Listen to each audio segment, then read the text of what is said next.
En América Latina y el Caribe hay 9.4 millones de jóvenes desempleados, 23 millones que no estudian ni trabajan. Otros 30 millones solo consiguen empleo en condiciones de informalidad, según los datos hasta 2020 de la Organización Internacional del Trabajo.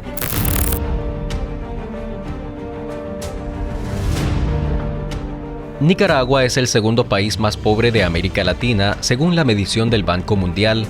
Para el 2019, que es la última estadística disponible, el 44.4% de los nicaragüenses estaban en pobreza general y con la mitad de su población joven menor a 30 años, es decir, el 52.9%, de acuerdo a la Fundación Internacional para el Desafío Económico Global.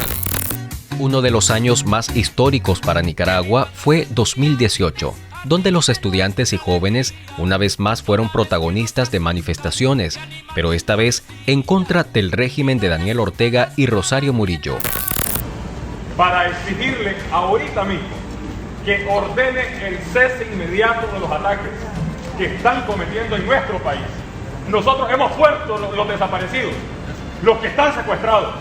Haber enfrentado a Ortega convirtió a los jóvenes, sobre todo a los estudiantes, en los principales objetivos de la represión selectiva. Al menos 45 jóvenes fueron asesinados en los contextos de protestas reprimidas en el año 2018, según el registro de violaciones a los derechos humanos de organismos defensores como el Centro Nicaragüense de Derechos Humanos y la Comisión Interamericana CIDH. La siguiente etapa fue la criminalización de los jóvenes, sobre todo aquellos con liderazgos visibles que han sido encarcelados o han tenido que desplazarse forzadamente en los últimos 3 años. Sin embargo, historias no mediáticas de otros jóvenes que compartieron su testimonio a expediente público y por temor a represalias prefirieron no aparecer en cámara, demuestran cómo no solo la recesión económica por la crisis sociopolítica, sino también por la pandemia de la COVID-19 han limitado las oportunidades laborales aun cuando tienen acceso a la educación.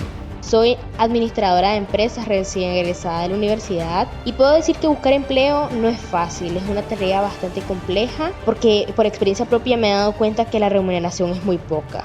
Me da tristeza decir, pero nuestra carrera es una profesión muy mal remunerada en ambos sectores, tanto público como privado. Hay una carga laboral grande y los salarios no son nada favorables para el trabajo que hace un médico. Y si antes la crisis sociopolítica del 2018 era un punto de declive, después de ese año pues se puso peor. Tras estas elecciones fraudulentas, yo considero que expectativas para superarnos en este país no la hay.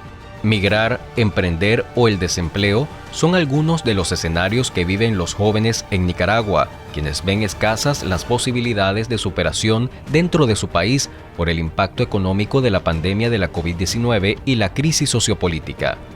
Para la socióloga Ruth Quiroz, experta en traumas, esta crisis ha impactado en la población joven nicaragüense. Para mí ha sido un golpe letal. Podríamos decir que Nicaragua tiene una historia de traumas colectivos de décadas, ¿verdad? Pero que lo que ha sucedido en los últimos años ha venido a impactar fuertemente a toda la población.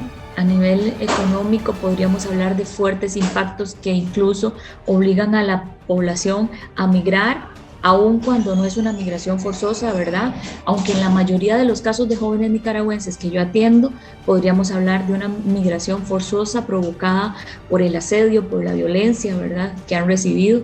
Eso fue lo que le sucedió a Naima Beteta, ahora estudiante de estilismo profesional, quien tuvo que exiliarse en Costa Rica con su familia. Fue como de un día para otro, salí de allá, de Nicaragua, y no sabía aquí a dónde veníamos, qué íbamos a comer, no sé, demasiadas limitantes, ¿verdad? No lo puedo negar que fue un cambio demasiado, pero demasiado difícil, porque en realidad yo no quería salir de mi país, menos dejar mi carrera, mi vida estable allá con toda mi familia. Nicaragua estaba en segundo año, estaba empezando mi segundo año de la universidad. Ahorita ya llevo 3 años de estar aquí en Costa Rica. Son situaciones que detonan en trastornos fuertes cuando no existe una atención inmediata, y la realidad es que también eso es otra de las carencias con las que se enfrentan las personas que migran, en el área de la salud. Si vengo física y mentalmente enfermo, no tengo acceso a la salud, y entonces ¿cómo me atiendo?